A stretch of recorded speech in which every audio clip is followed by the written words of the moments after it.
Russell Finlay. Thank you, Presiding Officer. Scotland's schools are critical to the fortunes and future of our country. But after 17 years of SNP rule, pupils and teachers are being failed. The SNP's 2021 manifesto promised to increase teacher numbers by 3,500. Therefore, at the very least, they should be rising. So, First Minister, are they? First Minister. On Tuesday, the annual teacher census reported that there has been a reduction from last year to this year of 621 in teacher numbers, and that was the subject of a statement which the Cabinet Secretary for Education gave to Parliament on Tuesday. In response to that, the Government, as part of the budget settlement, has negotiated an agreement with local authorities in which the Government and local authorities will work together to ensure that teacher numbers are restored to 2023 levels, which means that over the course of the next year, teacher numbers will increase. Russell Finlay. Well, as the First Minister just admitted, Scottish Government figures this week show that teacher numbers are not up 3,500 as SNP promised, but down by 600 in this year alone. As Education Secretary, John Swinney himself promised more teachers, but instead there are fewer, and he won't ever accept responsibility. So does he at least accept that fewer teachers are having a negative impact in Scotland's classrooms? First Minister. President Officer, I want to see teacher numbers rising, which is why the Government has negotiated an agreement with local authorities, which is about restoring teacher numbers to their 2023 levels. But I think it's really important that we look at the outcomes that are achieved as a consequence of the investments made by the Government and by local authorities. So, figures published this week show record levels of attainment in literacy and numeracy in our schools, and the attainment gap in literacy has reduced to its lowest level ever. The attainment gap in positive destinations has reduced by 60%. The attainment gap in positive destinations has reduced by 60% since 2009-10. And now Let us hear the First Minister. And now 92.8% of school leavers were in positive destinations 9 months after leaving school in 2022-23. Now, many of these efforts were put in train by me as Education Secretary. Let us hear the First Minister. Many of these measures were put in place by me as Education Secretary, recognising that if we want to close the poverty-related attainment gap, poverty that has been made worse by the decisions of the last Conservative government in the United Kingdom, we have to take long-term action and have long-term commitment to strengthening education, and that's precisely what this government has delivered. Russell Finlay. I would need all day to list all of the SNP's broken promises on the attainment gap. The truth is, fewer teachers are being expected to do more and more, and this is fueling a collapse in discipline in our schools. Last year alone, there were almost 45,000 recorded incidents of violence and abuse. One teacher told me that female pupils and teachers routinely suffer sexual intimidation and even violence. Girls are too scared to use mixed-sex toilets because they risk being photographed under cubicle doors. As a parent, I'd be worried. It would make my blood boil. Frankly, I would be on the warpath. These shocking incidents are happening because disruptive pupils know there are no consequences for their actions. And isn't it time for the SNP to crack down on the behaviour of the minority who are ruining it for the majority? First Minister.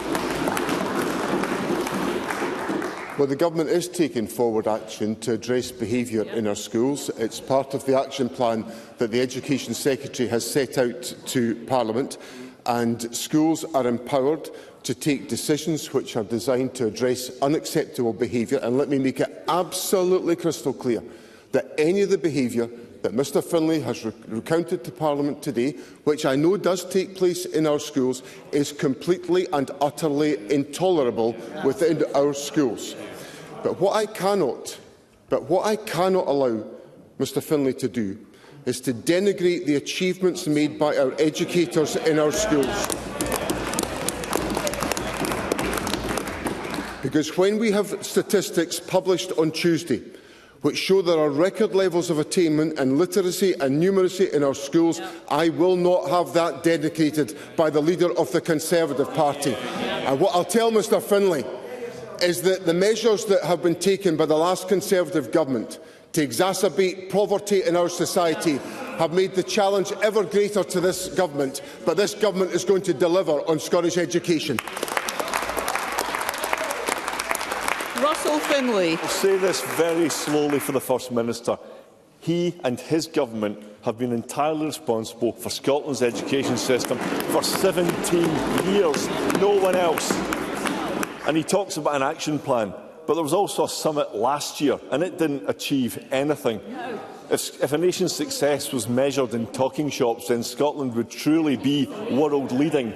And instead of letting violence continue, the SNP must empower teachers to take a tougher approach where necessary. But all John Swinney has done is cut teacher numbers, he's broken promises, let standards slip and allowed toxic behaviour to spiral out of control. After 17 years of SNP rule, our schools need change. John Swinney's way is not working for pupils, it's not working for teachers and it's not working for parents. Isn't it plain common sense what our schools need? More discipline us here, and Mr. more Finlay. teachers. First Minister. I've made it clear that unacceptable behaviour in our schools must be tackled within our schools, and we have provided the approaches that are necessary to do that, and schools should feel empowered to do that. But how we will not be able to increase teacher numbers if we follow Mr Finlay's plans. Because this is now the third week I'm going to remind Parliament about the folly that Mr Finlay has put in front of us. He argues for a tax cut of £1 billion in public expenditure, which will reduce public spending by £1 billion, and the savings he has identified total £54 million. He has a £950 million gaping hole. Let us hear the First Minister. He has a 900... First Minister, if I may, I am aware of loud shouts coming from across this chamber. If members have not been called to speak, please don't. First Minister. There's a £950 million gaping hole of public spending cuts in Mr Finlay's plans, and when I watched him being interviewed on television on Sunday, he could not provide one specific answer to any of the issues about where the cuts would come. It was an embarrassing interview, which the Conservative Party should be embarrassed. Now, Presiding Officer, there are school pupils watching this exchange in the gallery today.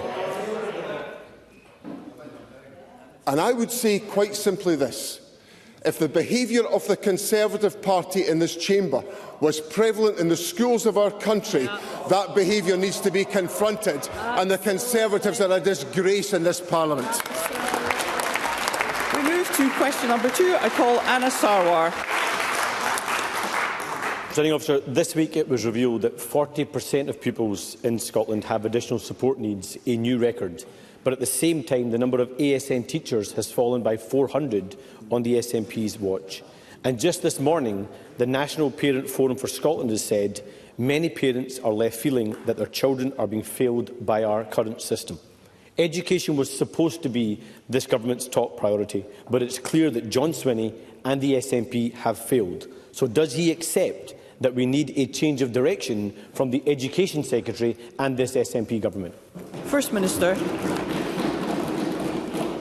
I think what we have to do is to listen carefully to the views and the contribution of educators and families to make sure that the needs of children are being met, which is exactly what the Education Secretary has done, and it's exactly why the Government in its draft budget has set out an additional £29 million of investment for additional support needs, along with increased resources to support teacher employment within our schools, an increase of £40 million, if my memory serves me right, in additional expenditure on supporting teacher numbers to make sure that the resources are in place. And of course that comes on top of a real terms increase in the core grant for local authorities to make sure that local authorities are able to invest more in education should they choose to do so.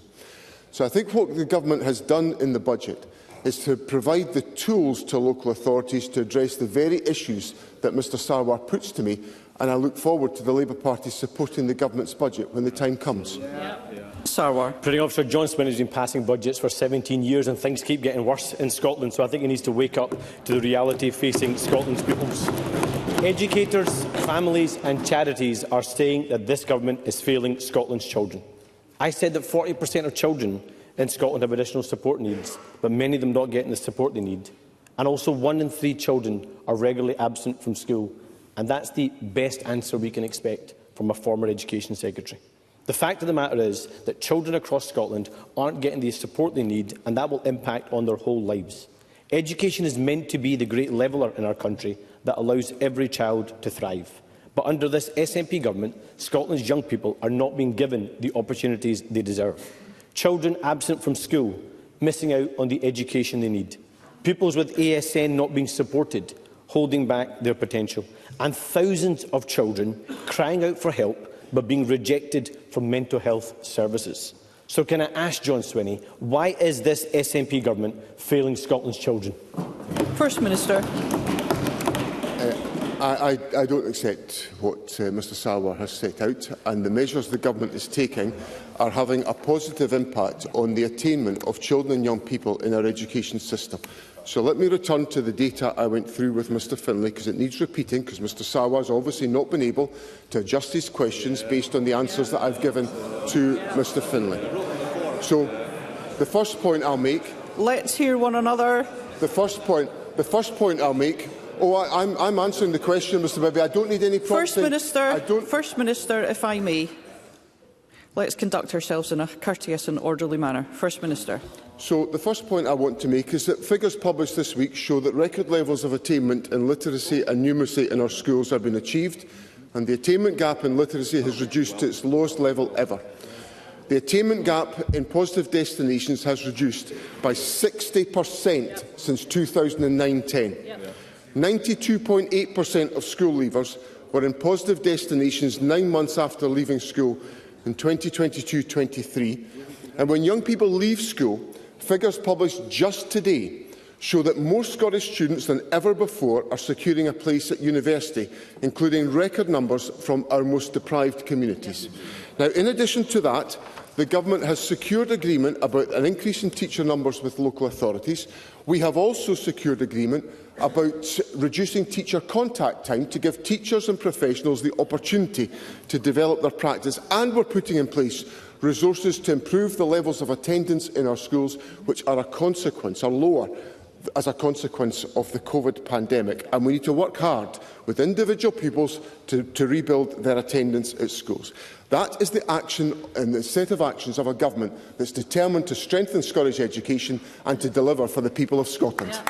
Anna Sarwar. Presiding Officer, I asked about ASN levels. I asked about pupil absence. I asked about children not being able to access mental health services, but John Swinney couldn't think of a different answer that he'd rehearsed before he came to the Parliament. Because the failure in our schools is on John Swinney. Let's not forget he was the Education Secretary that downgraded the results of working-class kids during the pandemic. And now, as First Minister, he is overseeing the erosion of our public services. Just this week, it's been revealed record levels of ASN pupils, 1 in 3 children absent from school, falling teacher numbers, crimes of domestic abuse up 11%, GP numbers falling, A&E waits the worst since January, and 100 times as many people waiting over 2 years for treatment compared to England. On every measure, this government has lost its way, and it's Scots paying the price. So why can't John Swinney see what the rest of Scotland can see, that it's time for a new direction? First Minister. This Parliament will face a set of decisions in the course of the next few months, which are all about whether we are prepared to invest in strengthening the public services of Scotland. And all of the measures that I've put to Parliament today, and actually Mr Sarwar suggest that the issues that he raised were not addressed. I addressed the issue about attendance, I addressed the issues about attainment, I addressed the issues about positive destinations. I will address the fact that on CAMHS waiting times, we are reducing the CAMHS waiting times very significantly for children and young people. There are, of course, challenges in the National Health Service. I want the best for Scotland and I want the best for the National Health Service, which is why there's £21 billion of investment in the Scottish Government's budget that can be deployed to support the National Health Service. It's why I want to make sure that the substantial resources the Education Secretary has secured to invest in education are able to be deployed. Question number 6, Pam Duncan-Glancy. Thank you, Presiding Officer. To ask the First Minister what the Scottish Government's response is to reported comments from the Children and Young People's Commissioners in Scotland that children are being let down by an education system that needs radical reform. First Minister. Presiding Officer, on Tuesday the Cabinet Secretary provided a statement to Parliament setting out the Government's long-term strategy for Scottish education. In addition to that, data was set out to Parliament, which I have rehearsed, which sets out the narrowing of the attainment gap and the improvements in attainment within our education system. Pam Duncan-Glancy. I thank the First Minister for that answer, and he can list and input selective data he likes, but the reality is plain to see. And I think the Commissioner spoke for many when she said education needs radical reform, but the reality is that's not on offer from this Government. The supposed reform bill is little more than a rebrand and will, as the Commissioner also said, barely move us forward while education is in decline. The GMB have said support staff have been left with PTSD. NAS UWT have said the Government can't continue to ignore their duty to every child, and parents have said the situation has reached crisis, with a senior head teacher saying, put simply, Scotland is being let down and letting down young people. Passing the buck to local authorities is not acceptable. The sector are screaming the reality, and I'm afraid the Government isn't listening. So can I ask the First Minister, why is he right and the Children's Commissioner, teachers, unions and parents wrong? First Minister. The government takes forward its education priorities in consultation with all stakeholders in the education system, which is why we have an Education Assurance Board that the Government will take forward with local authorities, because local authorities have the statutory, the legal obligation to deliver education in our communities the length and breadth of the country. What the Government will do is support that endeavour. So we've put more resources into additional support needs, proposed in the budget, argued for by the Education Secretary. More resources to boost local government funding so that local authorities have got more choice to invest in local authorities. We've taken forward a behaviour action plan. We're taking forward steps to ensure that the attainment gap is narrowed. Now, you see, Pam Duncan-Glancy is going to have to start making some choices. Yeah. She's got to decide in February, does she support the Government's budget? Now, I'm getting a bit more encouraged that the Labour Party might actually see sense, might see that there is an investment that's got to be made in public services, but it only happens if the Government's budget passes in this Parliament.